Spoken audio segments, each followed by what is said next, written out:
Good morning, dear children and dear grown-ups. We've come to our last session today of this period of painting. And today we will not paint. Today we will put all the paintings together and make a book out of it. Let's have a look at what we've been doing. Remember the first one? We began with a little violet between the trees. Then we painted the dog. Maybe I hold it up for you a bit closer. That was the dog. And the violet was all worried and hiding all night long until the next morning it saw the sunrise and the rosy dawn. And it felt much better, remember? And the next picture we did was the little lamb, which came to cheer up the violet and made everything all right. So, you know, sometimes when I need to do a painting lesson like this, I practice at home. So I make more than one picture, and they will be very useful today. So one of the ones which I practiced is this one. I'm going to use this to be our title page.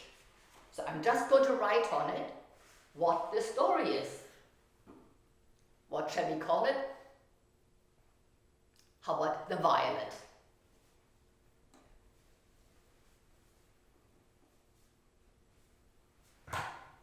Just take my wax crayon and I write right on top of the painting. Then the painting makes a nice background to the writing. I'll show it to you in a second. The violet. There's the violet. I'm going to write down who wrote the story. By Rudolf Steiner.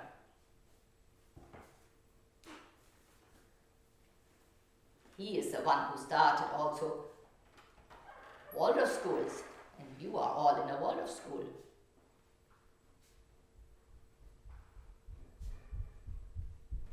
Here is his name. Okay, there we are. The Violet by Rudolf Steiner. Now, I'm going to use this title page to make holes in, so that afterwards we can sew it together. Now, I found a big ruler to make the markings. But if you don't have a ruler, you can just take your fingers. Take the two fingers, so not too close to the edge. Let me show you how we do this. Lay down two fingers and make a marking. Lay down two fingers, I have to use it the other way around, and make a marking over the whole edge of the painting. That will take some time. Then I have a hole puncher, and the hole puncher goes right in as far as the marking and makes a hole. Next marking, make a hole. Maybe you want to try it out first. Make sure you don't put your finger too close. But it's not really dangerous. You can do it. And in the end, you will have like a bit of confetti from all the holes it makes. And that will help us to make a nice sewing pattern for putting the whole picture together. And you don't want to get too close to the edge and not too close over here, so it will not tear. Now we take our next picture and we use this one to be our pattern, our template, so we don't have to measure it again all from the beginning. And we just go right in the hole. That's fun. You can just color inside the hole. Zoom along. There we go. And then we do it again. We take the hole puncher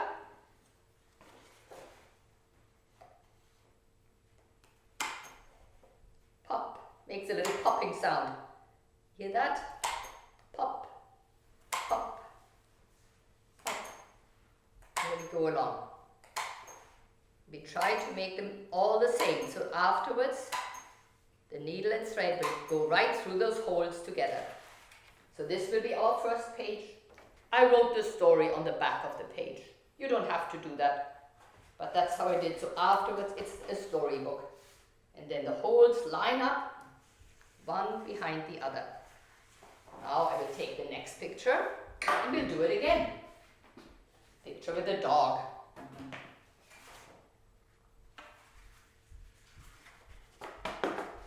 Make sure they're nicely lined up, corner on corner, very properly. The more careful you are, the better it turns out in the end. That's how it is with crafts. All the details matter. And then later it's very rewarding. It feels so nice and good when you've done a good job. So see if you can learn to do that. Just use this to make the holes, and then you take the hole puncher and you go again. Pop, pop, pop, all the way down the line.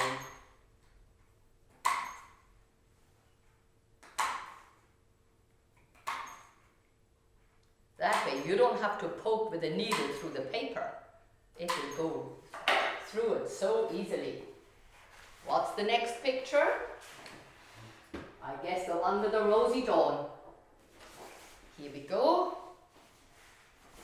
Line them up very properly, corner on corner. Can you see where the holes are? And now we color them in.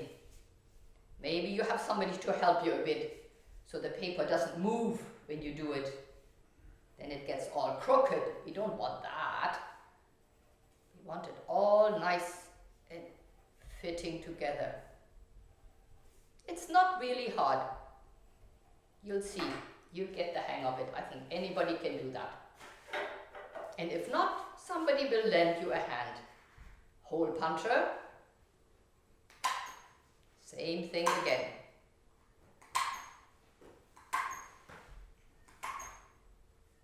You have to sacrifice a little bit of the picture, or what I did, I glued an extra strip on because I was afraid I was going to lose too much of my painting. Okay, now comes the last one, the little lamb.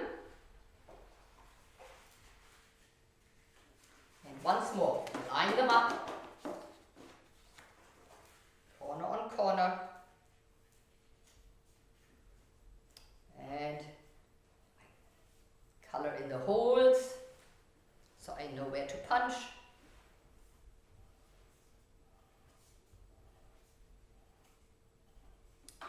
All right.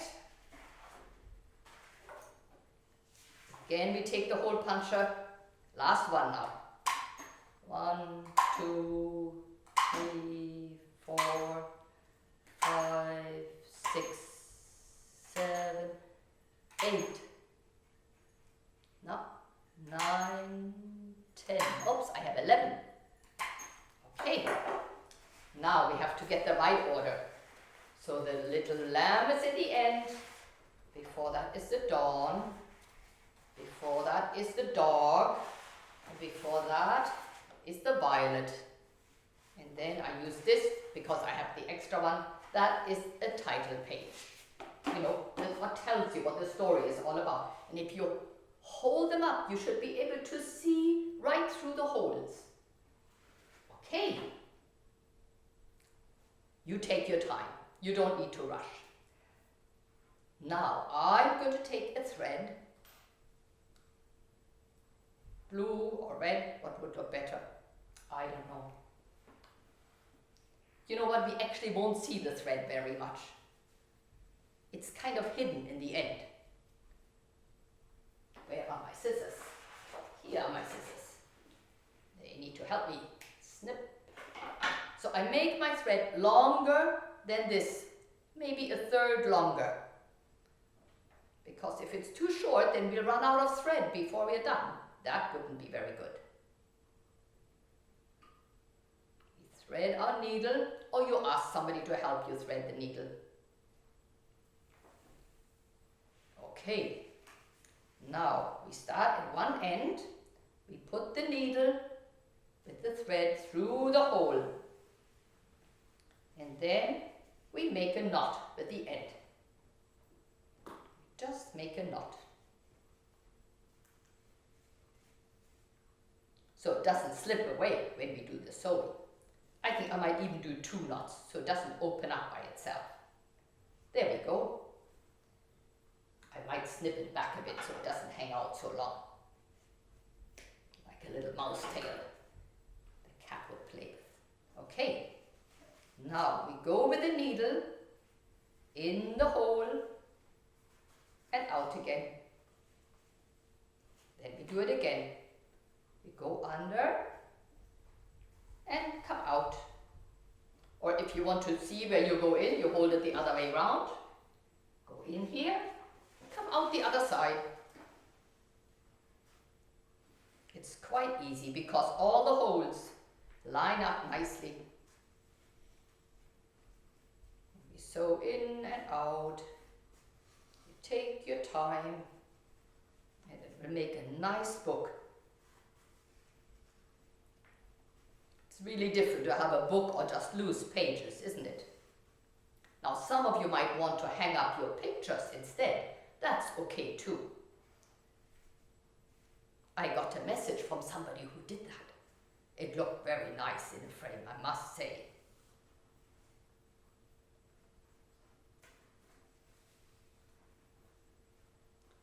Okay, and when we come to the end, we make a knot again. Just to secure it, so it's not going to loosen up and get all unraveled.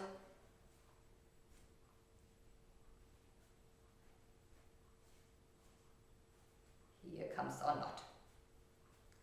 Okay, I will make a double knot just in case, just to make it really secure. There we go. Snip it off. Snip. Okay. See how it's all sewed up together? Now, with a proper book, usually you don't see that. Usually it's still covered. So we could do that too. So I take an old painting and I already made a line on it. What you want to do is you want to make it the right size to cover this. So you one time and 2 times. So it can fold over. And now I take some scissors and we cut it out.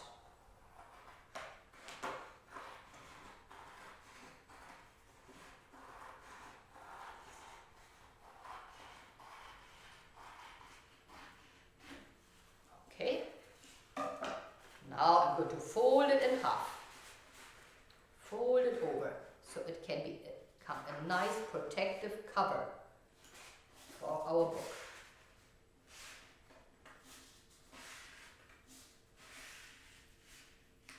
Corner on corner to make a nice, see, it's almost like a little book. And now I'm going to put it over what we've been sewing. You see that? That's how it's going to be. But I'm going to use some little fasteners to make it really firm. I'm going to take once more my pencil so to mark where the holes are, and I only use 3 holes, 1 in the middle and 1 at each end. And I make a mark again. Can you see that? There are the marks. And now I take the hole puncher. 1, 2. I think actually this one is too close to the middle. I'm going to do that once more. Too close. Then it will get all dog-eared. That's also not good. You know how sometimes books get sort of funny, like ears of a dog? not how we want it to look. Okay, now I'm going to mark the other side. I fold it over and I draw through the holes like that. I draw once more through the holes and then I can make the holes on the other side.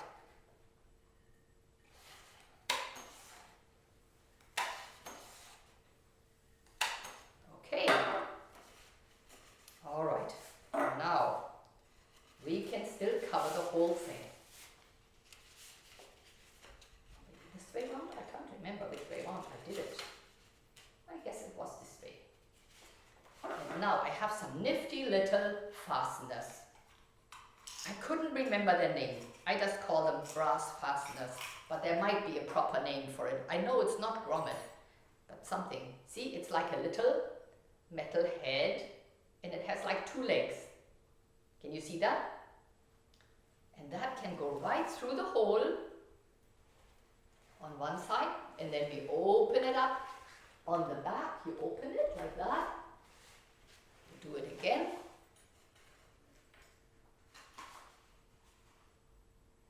And that will hold it nicely in place. Go in, spread it out in the back. It has like 2 little legs in the back, right?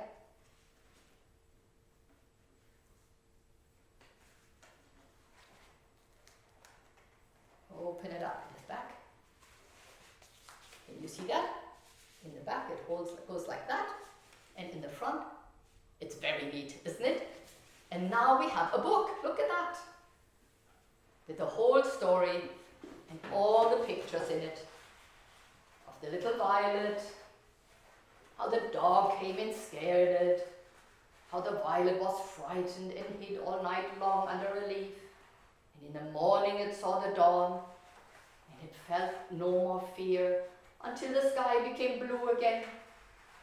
And then the lamb came and said, "That's not the violet that's going to crush you. That violet is there so full of love that it is there to protect you." And then the little violet was so happy and it looked up to the great sky as if it wanted to pray to the God of violets. You know that story because we've had it so many times. Now, one more thing I want to show you. You know how I sometimes make extra pictures. So here is an extra picture of the lamb. And so I'm going to cut out the lamb. Just with my scissors. I'm not going to cut every little corner, the tail and the ear. I just cut it a bit bigger. Be okay for time? Just like that. Cut, cut, cut.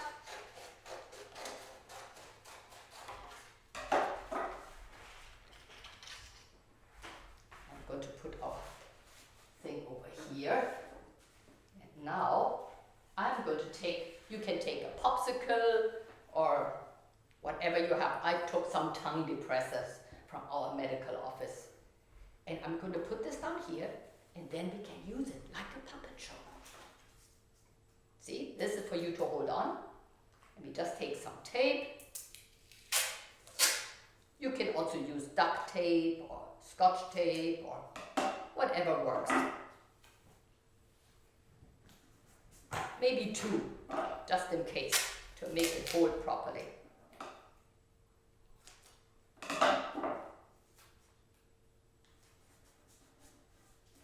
See that? Now you can move it.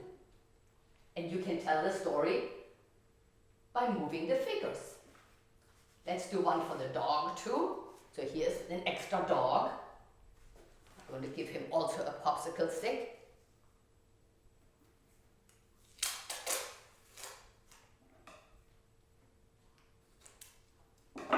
Little bit of tape. Works like magic.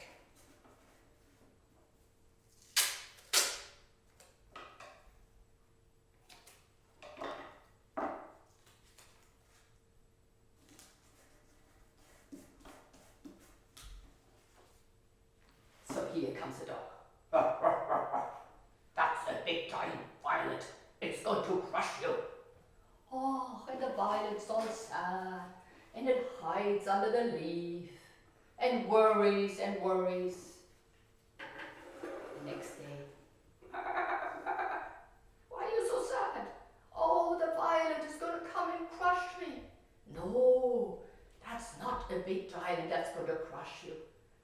It's a wonderful violet that is just there to protect you. It has such great love. That's why it's so blue, like you are blue too. That's how you can play. If you like, you can make like a little puppet show. All right, so this is bringing us to the end of what we've been doing. If you want to do things at home too, and you don't have the same paints as we have in school, I had another idea what you might do at home.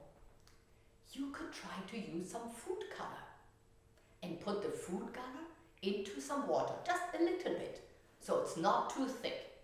And then take a paintbrush and paint with it. And you don't have to have fancy, expensive watercolor paper. You can use even newsprint or something like that. And you can have great fun with using the colors you make. So, and that's all I have to say today, I think. I hope you enjoy some painting of your own. Goodbye.